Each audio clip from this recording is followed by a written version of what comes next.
Hetiang lai hi basement ania mi basement nuai pai tur vel zong zong trash at om tro a chu chu ko pai chuak anga chuanin hetiang ai hmuna hianin amun hi siam thata gym lian vak lo siam an tuma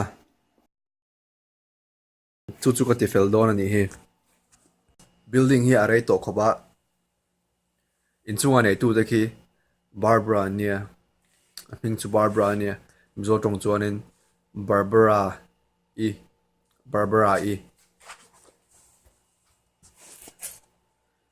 chuan hetiang ai vel zong zong hi missionary so than katin an bung ro vel an da thin ania di khana kal sana Africa rama te mon bokala an kal chungin ti hen story changin an manga so to po om tro mai motor chu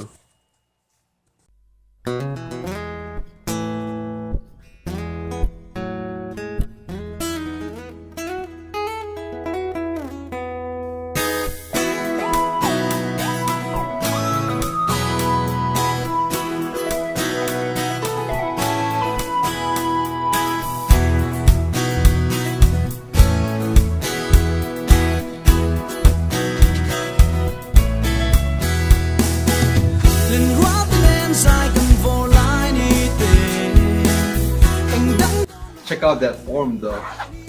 Kapag da ngo ti kaposi hi.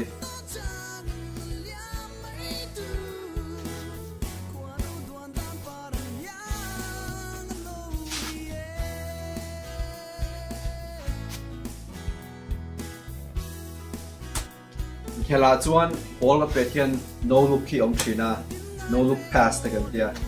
Ditia chuan no look shot.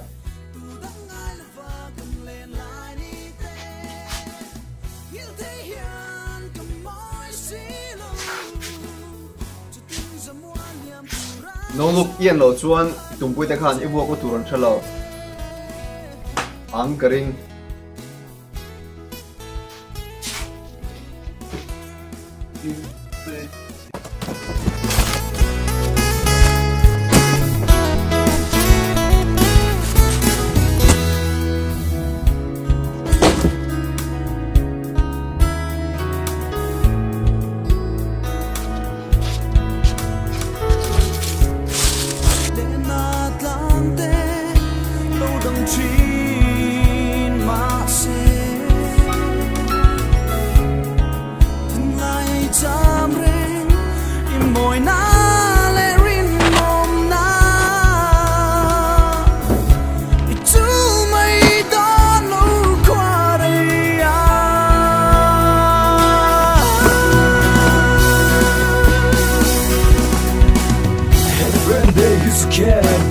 Gotta go to a place that I couldn't share. Nevertheless, to save the parting sound, the chance for us to be together may be long. So I hold up my hand for a prayer, and I plead and bleed to be forgiving to your player. You may be a fool. interview na kanina doon niya ka interview doon sa niya.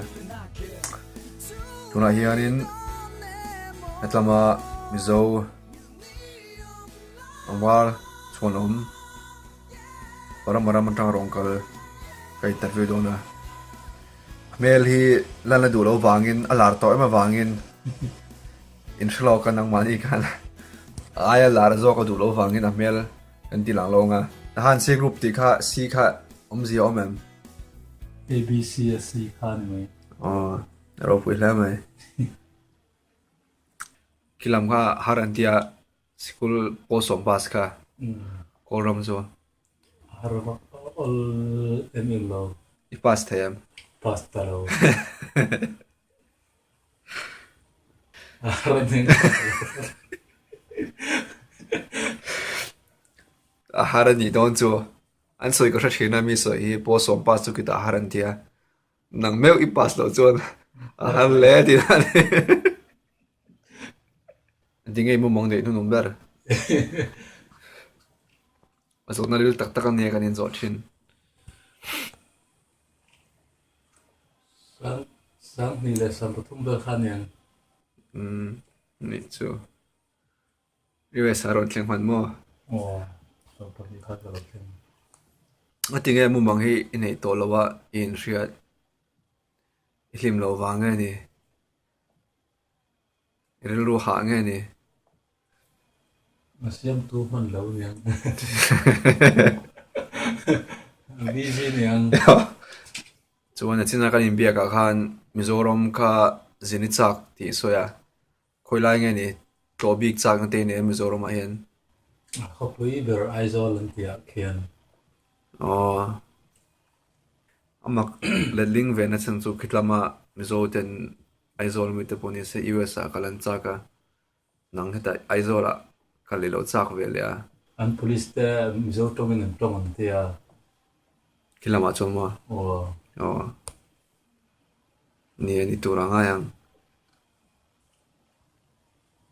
Police mizo tong hi. Mong hi kala hulawa. a video a kan e mer ve khat ma lang lo a nen biak chung zong yang kan lo me